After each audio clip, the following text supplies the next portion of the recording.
오늘도 우리에게 주시는 이 말씀을 통해서 여러분들이 하나님의 은혜와 또 평강을 누려가시는 복된 귀한 시간이 되길 간절히 축복합니다.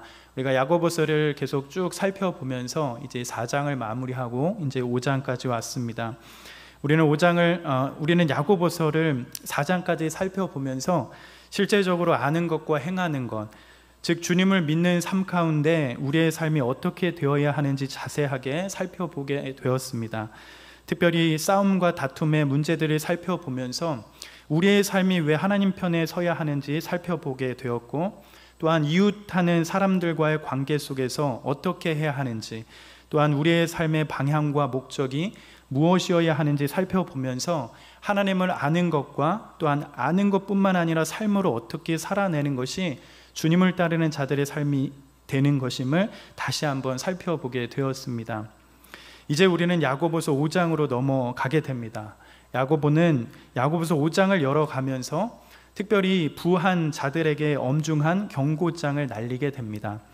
사실 부자들에 대한 이야기는 야고보서 2장에서도 다루긴 하였지만 야고보서 2장에서는 부자들에 대한 이야기뿐만 아니라 차별하여 대하는 자들의 문제들도 밝혀갔습니다. 그런데 5장을 시작하면서 야고보는 부한 자들의 치명적인 문제들을 조목조목 밝히면서 다루고 있음을 알게 됩니다. 사실 부한 자들 중에도 지혜롭게 잘 사시는 분들도 있겠지만 부자는 하늘의 영원한 것이 아니라 땅의 일시적인 것을 추구하는 자들도 상당히 많습니다. 이 땅에서의 일들만 생각하고 하늘의 것을 생각하지 않는 것이죠. 그런 부자들을 향하여 야고보는 그들이 가지고 있는 구체적인 문제들을 밝혀갑니다. 당연히 이 땅에서 우리는 돈도 벌고 때로는 돈을 많이 갖고 부자가 되는 그러한 꿈을 꾸는 사람들도 있을 것입니다. 당연히 믿는 자들 안에서도 부자가 많아야 될까요? 적어야 될까요? 많아야 되죠. 돈이 많아야 하는 사람도 나와야 합니다. 또 그렇게 될 수도 있습니다. 그것이 또 하나님의 복 중에 한 가지이지요. 잘 살고 또한 많은 부를 누려가는 것이 보통 사람들의 꿈입니다. 그런데 우리는 이러한 권면의 말씀을 보면서 우리의 인생의 방향과 목적, 그리고 하나님께서 은혜를 주셔서 물질의 풍요를 주시게 되고 누리게 된다면 과연 나는 어떻게 살아가야 할까 하는 식의 생각들로 채워가는 그런 시간들이 되면 좋겠습니다. 사실 이 부한 자들의 문제는 성경 곳곳에서 다루고 있습니다. 예수님의 시대에서도 부자들에 대한 비유의 가르침과 말씀들이 있었습니다. 또한 예수님 시대뿐만 아니라 오늘 본문에서의 말씀처럼 야고보 시대에도 부자들에 대한 문제들이 있었습니다. 뿐만 아니라 지금 우리가 살고 있는 이 시대에도 그러한 문제들이 있을 것입니다. 꾸준히 기독교 역사 가운데 돈에 대한 싸움이 지속적으로 이어졌습니다. 기독교 역사 가운데 이런 탐심을 자극하는 재물과의 싸움, 하나님보다 다른 것을 우선시하게 될 때 자꾸 등장하게 되는 이 재물과 탐욕에 대한 싸움, 이것을 바라보면서 우리의 삶을 어떻게 지혜롭게 신앙적으로 개척해 가야 하는지 생각해보는 그런 시간들이 되면 좋겠습니다. 자, 그러면 여러분 오늘 본문의 말씀을 한번 살펴봤으면 좋겠는데, 야고보가 5장을 열어가면서 특별히 부한 자들을 권면해 가면서 1절 어떻게 시작해 가는지 한번 살펴봤으면 좋겠는데, 1절 다시 한번 읽어볼까요? 시작. 들으라 부한 자들아, 너희에게 이 말 고생으로 말미암아 울고 통곡하라. 야고보는 5장 1절에 시작하면서 어떻게 선포해 갑니까? 들으라, 이렇게 선포해 갑니다. 사실 우리 개역 개정 한글 성경에서는 들으라 라고 이렇게 써 있지만 원어 성경을 보면 지금 가라 라고 이렇게 말씀이 시작되고 있습니다. 지금 가라 부한 자들아, 이렇게 말씀이 시작된다는 거죠. 마치 어떻게 보면 부자들을 하나님의 법정으로 소환하는 듯한 뉘앙스가 느껴집니다. 부한 자들의 심각한 현실과 끔찍한 미래를 당장 가서 자신들의 눈으로 보라는 그런 분위기가 느껴지고 있습니다. 왜곡된 땅의 법정이 아니라 정확한 하늘의 법정에서 확인된 자들의 실상을 보고 울고 통곡하라 라고 이렇게 말씀으로 시작하고 있다는 것이에요. 야고보의 이런 경고가 어쩌면 부한 자들을 위한 그들의 회개를 일으키는 일이 되겠지만, 어쩌면 오히려 그들의 절망적인 실상을 드러내고 이로써 믿음의 사람들을 가르치기 위함도 있다고 느껴집니다. 부자들의 운명을 보면서 그들을 부러워야 할 필요가 없고 뿐만 아니라 믿는 자들을 고난에 빠뜨리는 문제들의 정의로운 보응이 하나님께 있다라는 그 사실을 알려주고 있는 것이죠. 어쩌면 쾌락과 본연의 욕망과 욕심에 파묻히고 교만으로 들떠 있으며 세상만 사모하고 채워지지 않는 시면처럼 모든 것을 잠식하는 자에게 주는 야고보의 어쩌면 포괄적인 경고라고도 말할 수 있겠습니다. 야고보는 부한 자들에게 재앙이 임박해 있다고 말합니다. 그러나 그들은 그들의 상황을 잘 모릅니다. 곧 다가올 통곡과 울음에 대해서 모르고 현재의 나른한 안락함에 취해 그렇게 살아갑니다. 그러면 여러분, 부한 자들이 이렇게 통곡하며 울어야 할 구체적인 이유가 무엇 때문일까요? 그들이 통곡하며 울어야 할 구체적인 이유들이 무엇일까요? 야고보는 그 이유를 2절에서 이렇게 낱낱이 보고하며 진단합니다. 우리 2절을 한번 읽어볼까요? 2절입니다. 시작. 너희 재물은 썩었고 너희 옷은 좀 먹었으며 라고 이렇게 말씀합니다. 여러분, 부한 자들이 통곡하며 울어야 할 그 시기들이 오는데 구체적으로 이유를 밝혀가는데 그 중에 첫 번째는 무엇이라고 말하고 있습니까? 바로 그들의 재물, 너희 재물이 어떻게 되었다는 겁니까? 썩었다라고 이렇게 말합니다. 즉 그들의 재물이 썩었기 때문에 그렇다라고 밝혀가고 있습니다. 여러분, 아무리 좋은 것이라도 썩으면 아무것도 아닌 것입니다. 썩은 음식은 먹지 못하고 썩은 집에서는 살지 못하며 썩은 동아줄은 안전하지 않고 썩은 지식에는 거짓의 악취만 풍깁니다. 재물도 썩으면 쓸모없는 것이 되는 것이죠. 오히려 자신의 인생들 가운데 도움이 되었던 것도 썩으면 흉물로 변하게 됩니다. 도움을 주었던 그 어느 것도 썩게 된다면 더 이상 도움을 주지 못하는 것이 되는 것이죠. 야고보는 부한 자들의 통곡하며 울어야 할 상황을 나누어 가는데 그들의 재물이 썩었다라고 밝혀가고 있습니다. 재물이 썩었다. 사실 이 재물이 썩었다는 말은 이 서신을 받고 있는 믿음의 사람들의 생각이 나는 사건이 있었을 것입니다. 바로 모세시대 광야의 만나 사건을 떠올릴 것입니다. 광야에서는 먹고 사는 것이 늘 문제였어요. 걱정이었습니다. 그래서 하나님께서는 그들의 배고픔을 달래기 위해서 하늘에서 뭘 내려주시죠? 만나를 내려주십니다. 그런데 문제는 당시 이스라엘 백성은 만나의 일용한 분량만 거두라는 모세 하나님의 명령을 무시한 채 더 많이 거두려고 만나를 취하는 사건이 있었습니다. 문제는 더 많이 거두어도 덜 거둔 사람에게 나누면 괜찮은데 나누지 않고 아침까지 남기게 됩니다. 그러면 그 만나가 어떻게 되는 것이죠? 남은 만나는 벌레가 생기고 썩어 악취를 풍기게 됩니다.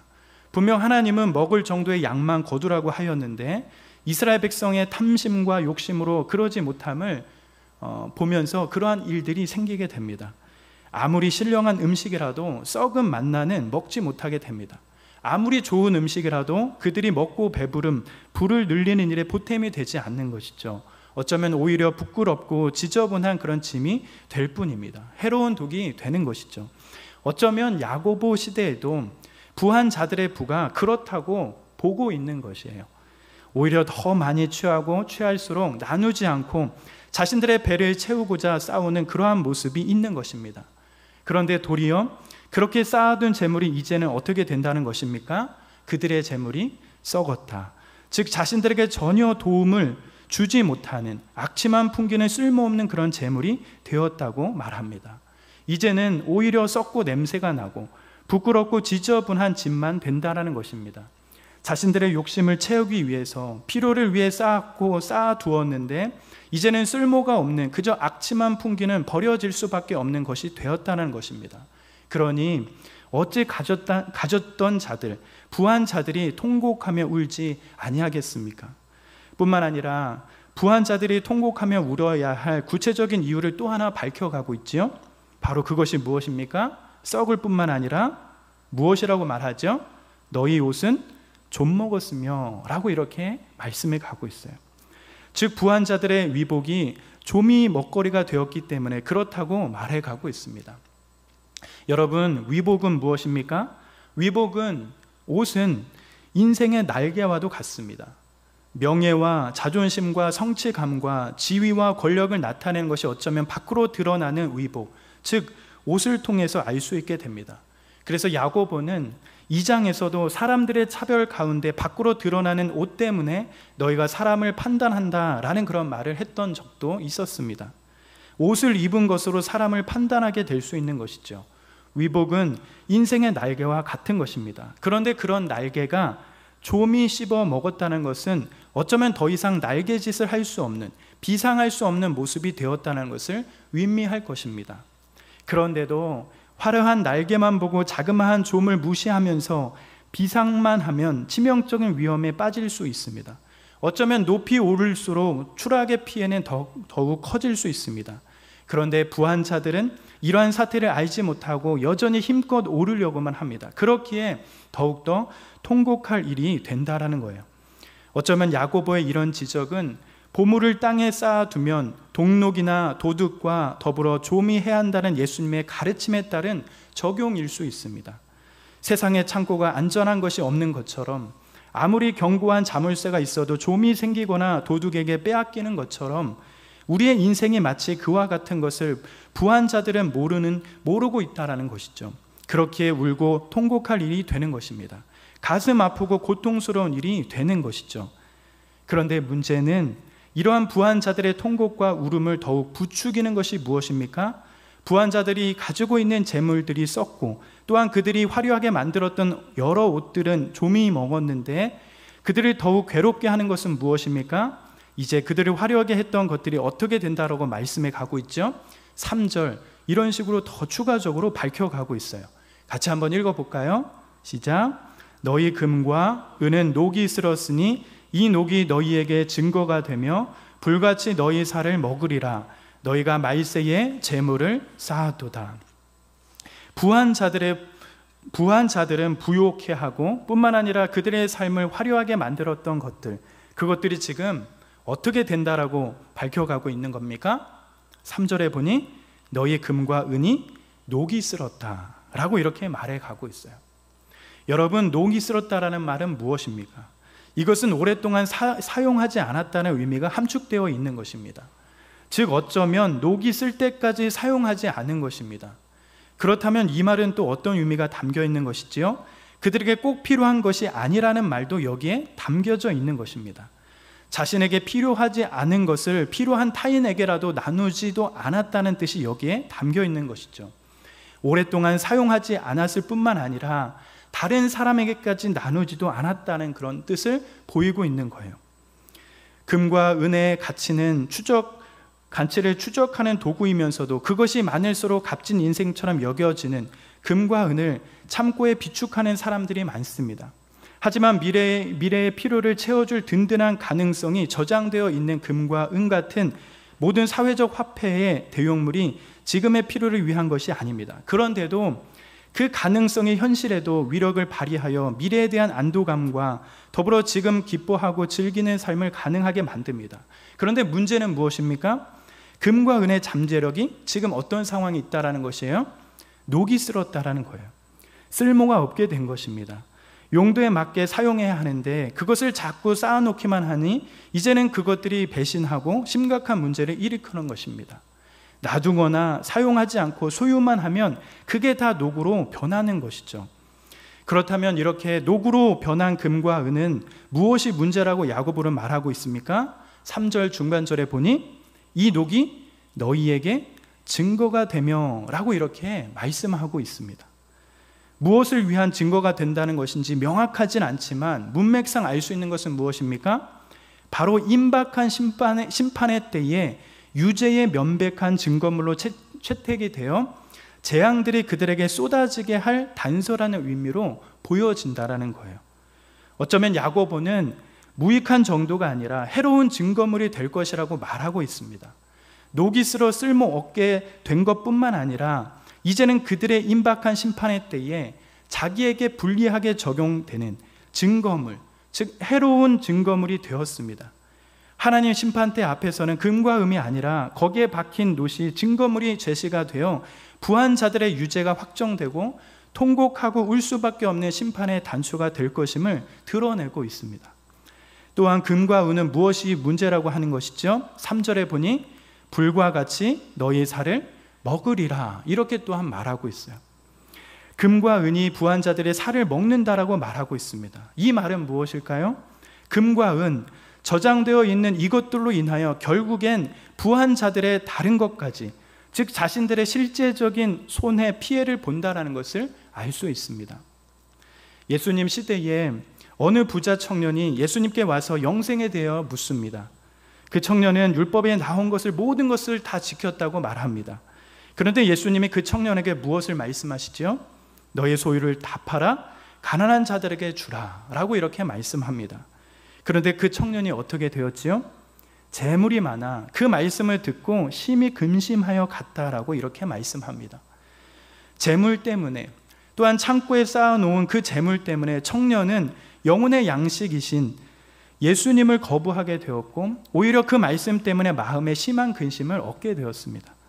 오히려 수많은 재물들도 인하여 근심이 쌓이고 자신의 영혼을 파먹는 그런 일이 생기게 되었습니다. 영혼의 생사를 파먹는 줄 모르고 재물을 자기에게 해가 되도록 소유하는 것은 해 아래서 큰 패단이 되는 일을, 그런 말을 어쩌면 야고보가 지금 하고 있다는 것입니다. 그렇게 쌓아둔 금과 은들이 도리어 부한 자들에게 더 심한 피해를 야기한다고 보고 있는 것이에요. 또한 여러분, 금과 은은 무엇이 문제라고 말씀해 가고 있죠? 3절 하반절에 보니 말세의 재물을 쌓았도다, 이렇게 또한 말해 가고 있습니다. 말세의 재물을 쌓는다라고 이렇게 표현해 가고 있어요. 이것은 긍정적인 부의 증대를 말하는 것이 아닐 것입니다. 어쩌면 하나님의 진노와 저주라는 역설적인 재물을 쌓는 것이라고 말하고 있는 것이에요. 이는 자신들이 악이라고 판단하는 짓을 동일하게 저지르는 자들이 진노의 날, 곧 하나님의 위로우신 심판이 나타나는 그 날에 임할 진노를 내게 쌓는 것이라고 한 바울의 말에 근거할 때 일리가 있어 보이는 말씀인 겁니다. 즉 하나님의 진노를 촉발하는 불의한 재물을 쌓는 것, 동시에 그 재물을 파먹는 녹이라는 물증을 쌓는다고 해석해도 좋은 것 같습니다. 부한 자들이 모은 재물은 그들의 눈에 보물로 보이지만 종말의 눈으로 보면 진노의 흉물이 될 뿐이라는 거예요. 하나님의 진노와 저주를 촉발할 뿐입니다. 어쩌면 이런 재물뿐만 아니라 우리가 말하는 소위 세상의 명예나 세속적인 성취나 사람의 자랑과 영광도 하나님의 진노를 촉발하는 불의한 재물을 쌓는 것처럼 그러한 이중성을 가지고 있다는 것을 밝혀가고 있는 겁니다. 사랑하는 여러분, 말세라는 말에는 우리는 재물에 대한 부자의 지독한 집착을 읽을 수 있습니다. 가난한 자들을 돌보는 부한 자의 공적인 책무를 망각하는 것뿐만 아니라 재물이 썩고 옷이 좀먹고 금과 은이 녹슬도록 나누지 않을 뿐만 아니라 말세가 될 때까지도 재물을 쌓기에 여념없는 부한 자들의 광적인 재물 사랑이 어쩌면 일종의 종교와 같은, 그들의 온통 마음과 생각이 재물 쌓기에 빠져 있는 하나님 외에 또 다른 신을 섬기는 그런 모습이라 생각이 듭니다. 그들의 우상은 재물, 돈, 명예, 이 세상에서 자랑하는 것, 그것에 한정되어 있다는 것을 알게 되는 것이죠. 그렇다면 여러분, 왜 야고보는 부한 자들이 종말의 심판을 준비하는 것이라 선언하는 그 본질적인 이유가 무엇일까요? 그들이 심판을 받을 때에 두려워해야 할 이유가 무엇이지요? 4절 야고보는 이렇게 또한 밝혀가고 있습니다. 우리 같이 한번 읽어볼까요? 시작. 보라, 너희 밭에서 추수한 품꾼에게 주지 아니한 삭시 소리 지르며 그 추수한 자의 우는 소리가 만군의 주의 귀에 들렸느니라. 야고보는 부한 자들의 종말의 심판을 단단히 준비해야 할 이유들을 밝혀가는데, 그 이유가 무엇입니까? 그들은 자신들의 재물이 녹슬고 좀먹어도 가난한 자들과는 절대로 나누지 않는 고약함에 그치지 않고 어떻게 했다는 것이죠? 바로 자신들의 땅에 일하는 품꾼의 일꾼을 탈취하는 그런 짓까지 하였다고 말해가고 있습니다. 보라, 너희 밭에서 추수하는 품꾼에게 주지 아니한 삭시 소리를 지르며 그 추수한 자의 우는 소리가 만군의 주의 귀에 들렸다. 이렇게 야고보가 보도하고 있는 것입니다. 야고보는 어쩌면 악독한 부자들의 회포를 다루면서도 그들의 나쁜 모습들을 낱낱이 밝혀가고 있습니다. 여러분, 부한 자들은 자신들의 품꾼에게 주어야 할 일당까지 주지 아니하였습니다. 마땅히 주어야 할 비용을 주지도 않고 그렇게 빼앗았습니다. 그러니 어떻게 한다고 말하고 있지요? 삭시 소리 지른다 라고 이렇게 말합니다. 그들의 서러운 눈물이 부자들의 땅을 적시고 그들의 피 맺힌 절규가 허공을 빼곡히 채우고 있습니다. 오히려 연약한 자들의 그런 모습들을 부한 자들은 당당하게 무시를 했을 겁니다. 부르짖다 지치며 입을 다물라는 것이 무심한 태도를 일삼고, 때로는 그들의 절규에 입을 틀어막고, 어쩌면 다시 입으로 열어 호소하며 그들에게 협박하며 입을 또 다시 틀어막는 시간들이 있었을 것입니다. 부자들은 사람들의 눈을 가리고 귀를 막고 증인들을 제거하며 자신들의 죄가 덮어질 것이라는 착각에 빠졌을 겁니다. 그런데 여러분, 이 모든 것을 누가 보셨지요? 누가 들으셨습니까? 우는 소리가 만군의 주의 귀에 들렸느니라. 이렇게 말하고 있어요. 만군의 주의 귀가 일꾼들을 향하여, 연약하고 힘없는 자들을 향하여 기울여졌다라고 말하고 있습니다. 만군의 주, 연약하고 힘없는 자들, 일꾼들의 절규를 들으신 분이 만군의 주라고 야고보는 표현하고 있습니다. 이것은 힘과 권능을 암시하는 말이기도 하면서 어쩌면 심판을 더욱 두렵게 만드는 표현이기도 합니다. 만군의 주는 모든 피조물을 군대로 동원하여 사용하실 수 있는 분임을 말합니다. 구약의 수많은 전투와 역사의 사건 현장에서 이런 만군의 주의 위엄과 권세, 영광스러움을 자주 보곤 합니다. 한 명의 천사로도 아수르 진영에서 군사 18명 5천 명을 치시기도 하였고, 사사기의 기록에서도 별들로도 시스라와 싸웠다고 나오기도 합니다. 천사들뿐만 아니라 별들뿐 아니라 구름으로 자기 수레를 삼으시고, 바람 날개로 다니시며 바람을 자기 사신으로 삼으시고 불꽃으로 자기 사역자를 삼으신 분, 그런 분이 만군의 주 하나님의 모습임을 드러냅니다. 그런데 그런 만군의 주께서 연약한 자들의 소리를 귀 기울이시며 그들을 위해서 심판을 내리신다고 하는데, 그 어떤 사람들이 피할 수 있겠습니까? 아무리 이 땅에서 땅땅거리고 살지라도 많은 사람들이 허대하고 못살게 굴며 자기 자신이 모든 것이 된 것처럼 그렇게 살지라도 만군의 주 되신 그분 앞에서 피할 자가 아무도 없는 것입니다. 뿐만 아니라 여러분, 부한 자들의 죄목이 또 무엇이 있습니까? 분삭들의 삭을 빼앗은 일뿐만 아니라 어떤 일을 하였다고 밝히고 있지요? 5절을 보면 이렇게 밝혀갑니다. 너희가 땅에서 사채하고 방종하여 사륙의 날에 너희 마음을 살찌게 하였도다. 여러분, 부한 자들의 삶은 어떠합니까? 그들의 죄목이 또 무엇이지요? 바로 품꾼들의 삭을 주지 않으면서도 그들에게 고통을 가하여 아픔을 주었음에도 불구하고 정작 자신들은 어떻게 살아가고 있다라고 말씀하고 있습니까? 땅에서 사채하고 방종하며 사륙의 날에 오히려 그들의 마음은 살찌게 되었다라고 이렇게 말하고 있어요. 오히려 품꾼들에게는 절규와 아픔과 원통함을 주지만 오히려 부한 자들의 삶은 화려한 삶으로 치장되어 가고 있음을 보게 됩니다. 여러분, 부한 자들은 어쩌면 그들의 삶을 위해, 그들의 사치와 방종을 위해 연약한 자들의 주머니를 털어 절규가 터지도록 괴롭히는 짓을 하였습니다. 자신들의 주머니를 채우고자 수단과 방법을 안 가리고 착취하고 빼앗고, 때로는 품삯을 안 주려고 하였습니다. 절규의 소리들이 터져 나옵니다. 이렇게 다른 사람의 고통과 괴로움을 그들의 사치와 방탕의 미천으로 사용하면서 오히려 그들의 배를 채워갔습니다. 뿐만 아니라 사륙의 날, 즉 무고한 약자들이 죽어가는 그 날에 피의 절규가 허공을 흔들고 죽은 눈물이 땅을 적시는 그런 날에 부자들은 도리어 그들의 마음의 살이 포동포동하게 살쪘습니다.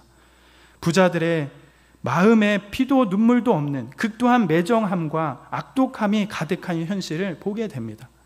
여러분, 이것이 얼마나 잔인한 일입니까? 정말 있을 수도 없는 일입니다. 그런데 이런 일들은 무엇 때문에 이렇게 되었을까요? 부한 자들의 이런 악함은 과연 무엇 때문에 그럴까요? 사치와 방탕, 사륙, 이 모든 것은 바로 남아도는 재물, 그 재물로 인하여 저지르게 되는 모습들입니다. 어쩌면 재물의 종이 되는 모습들이 되었습니다. 재물이 그들의 왕이 되었다라는 거예요. 그런데 여러분, 이렇게 죽어가는 자들, 부한 자들로 인하여 그들의 마음을 살찌게 하기 위해서 이용당했던 사람들, 여러분, 그 사람들은 누구일까요? 6절에 이렇게 야고보는 밝혀가고 있어요. 같이 한번 읽어볼까요? 시작. 너희는 위인을 정죄하고 죽였으나 그는 너희에게 대항하지 아니하였느니라. 야고보는 사륙의 날에 죽인 자들이 누구라고 지금 말하고 있지요? 의인이며 부자들이 그 위인들을 정죄하고 죽였다라고 말하고 있습니다. 위인은 위로운 자입니다. 그런데도 정죄하는 것은 정죄하는 주체와 기준이 위롭지 않다라고 자백하는 셈이 됩니다. 불의한 자에게 의해서 불의한 법에 따라 위인이 정죄당하는 것은 결코 예사롭지 않은 모습입니다. 즉 이 말은 부한 자들의 판단력, 그리고 그때 당시의 지도층을 이룬 자들의 분별력이 굽었다는 말이기도 할 것입니다. 정의와 공의가 사라지고 불의한 법과 모습들이 합법으로 여겨지는, 불의한 행실을 정의의 열매로 포장하기 쉬운 그런 모습이 되었습니다. 이것이 부한 자들, 모든 것을 가진 자들의 모습이며 세상에서 두려울 것 없는 그런 자들의 모습입니다. 그런데 여러분, 그런 자들의 횡포에 오히려 위인들은 어떻게 하였다고 말씀하고 있지요? 그는 너희에게 대항하지 아니하였다라고 이렇게 말하고 있습니다. 위인들은 오히려 부당하게 판결하고 죽이려는 부한 자들의 폭거에 대항하지 않았다고 말하고 있습니다. 저항하지 않았습니다. 저항하지 않았다는 것은 어쩌면 위인이 스스로 지키고 보호할 능력이 없었을 뿐만 아니라 그들을 보호해 줄 다른 누군가도 없었다는 것도 나타냅니다. 즉 위인들은 억울함을 당했으나 자신의 손으로 보복하지 않았고 하나님의 정의로운 보응을 기다리며 묵묵히 순교의 길을 걸어간 것입니다. 그들은 악한 문제를 해결하기 위해 인위적인 방법을 쓰지 않고 역사의 절대적인 주관자가 당신의 때에 당신의 방법으로 위로운 판단력과 엄중한 심판권을 행사하실 것을 믿고 의지하며 기다린 것입니다. 그래서 어쩌면 그들이 위로운 자로 불리는 것일지도 모르겠습니다. 부자들은 자기 자신이 무엇을 어떻게 하는지 잘 모릅니다. 자신들의 행하는 일이 어떤 이유를 낳는지도 모릅니다. 그러나 하나님께서는 오히려 누구의 편이 되시는지 말씀하시면서도 부한 자들의 모습이 얼마나 추악하고 죄악이 가득한지 말해주고 있습니다. 사랑하는 여러분, 예수님의 말씀에 따르면 하나님과 재물은 우리가 겸하여 섬길 수 없다라고 말씀합니다. 부한 자는 하나님이 아니라 재물의 섬김의 대상으로 선택한 자들입니다. 재물을 소유한 자가 아니라 재물을 섬기는 자들입니다. 목숨과 마음과 뜻과 힘을 오직 재물에게 쏟습니다. 야고보는 본문에서 이러한 부자의 끔찍한 죄악성과 더 끔찍한 종말을 알리며 엄중한 경고를 쏟아냅니다. 하나님을 버리고 재물을 선택한 부자의 심각성은 재물을 썩도록 비축하고 이웃의 필요를 외면하고 돌보아야 할 가난한 노동자의 임금을 탈취하고 본받아야 할 위로운 사람의 목숨까지 끊는다는 것입니다.